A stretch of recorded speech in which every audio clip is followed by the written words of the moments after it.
और कलश वाली कन्या निकल आए। श्रीमान डॉक्टर अशोक यादव जी कलश वाली कन्याओं का सम्मान करेंगे। लॉटरी खुल गई है, कन्याओं जल्दी भरी है जाकर। आज ही कल की बात है, फिर कौन पूछेगा वो।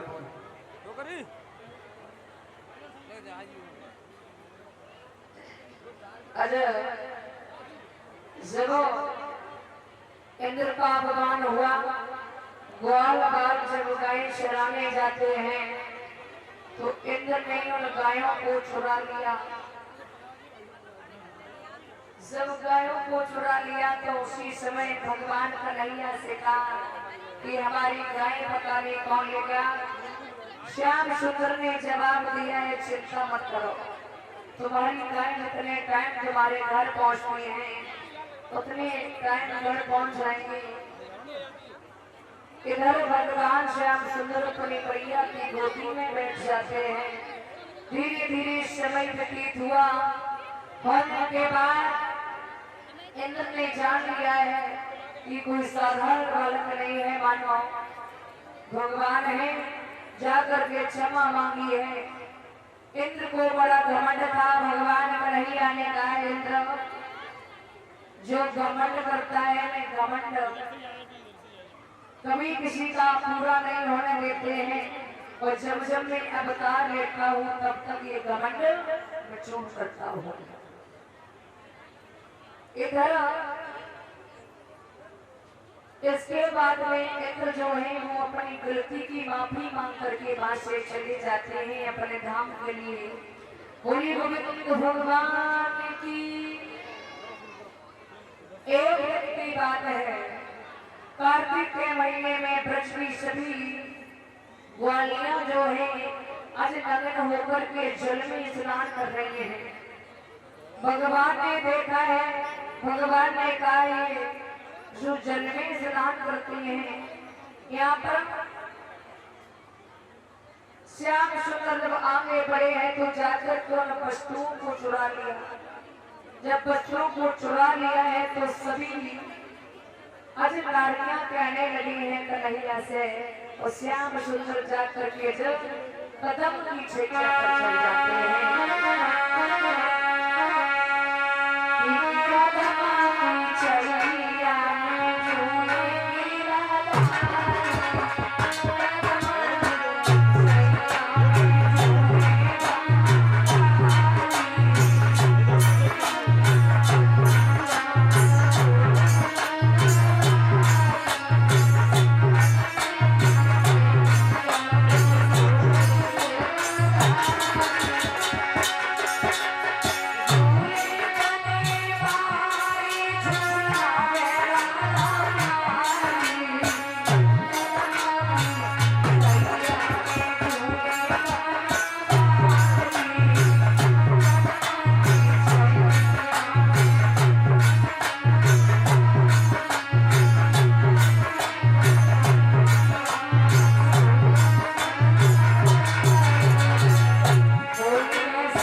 भगवान कन्हैया ने जब सभी सखियां कहने लगी हैं, हे श्याम सुंदर हमारे वस्त्रों को दे दो, कन्हैया ने कहा ये बताओ नग्न होकर तुम जल में क्यों नहाती हो? तुम नहीं जानती जो उस जल में वरुण देवता रहते हैं उनका अपमान होता है। जब ये कहा तो उसी समय क्षमा मांगी है, वस्त्रों को दिया, और जब वस्त्रों को दिया है तो सभी गोपियां श्याम के पास पहुंची हैं और श्याम से कहा है कि श्याम अब हमारे साथ में महाराज करो। जब ये कहा कि हमारे साथ में महाराज करो, भगवान ने कहा है समय आने पर आपके साथ में जरूर महाराज करेंगे।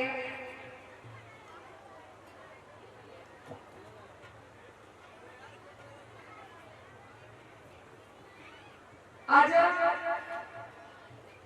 भगवान कन्हैया ने योग माया के द्वारा सुंदर सी जगह बनाई है यमुना के किनारे।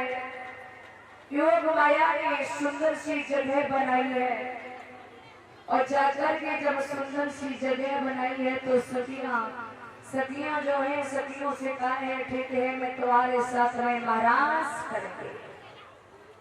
कन्हैया जाकर के पहुंचे हैं, मीठी मीठी बांसुरी बजाने लगे हैं और जब बांसुरी बजाई है तो सभी सखियां बांस उठाई हैं, उल्टे सीधे गहने पहने हैं और वहां से चले हैं। सभी यमुना के किनारे पहुंची हैं जहां श्याम सुंदर ने बांसुरी बजाई है। इधर मैया पार्वती भी तैयार होने लगी और जब मैया पार्वती भी तैयार होने लगी है तो उसी समय भोले बाबा ने कहा है कहाँ जा रही हो? बोले महाराज देखने को जा रही हो। और जब ये कहा कि महाराज देखने को जा रही हो, भोले बाबा ने कहा कि हम भी चलेंगे। तो मैया पार्वती ने जवाब दिया है भोले बाबा तुम कहाँ जाओगे? तुम नहीं जानते हो कहाँ पुरुष जाना मना है, कहाँ पुरुष नहीं जा सकते हैं। बोले हमें जनाना बना लो। जब ये कहा कि हमें जनाना बना लो तो भोले बाबा को साड़ी पहनाई पड़ी चाहिए। भोले बाबा कन्हैया के महाराज को जनाने बने हैं। जो भी अपना अपना पीतम्बर सर पर डालेंगे, जब भोले बाबा जनाने बन सकते तो हम क्यों नहीं बन सकते हैं? सभी भक्त अपने सर पे पीतम्बर डालेंगे। आज भोले बाबा जब जनाने बने हैं और कैसे बने हैं जब चले हैं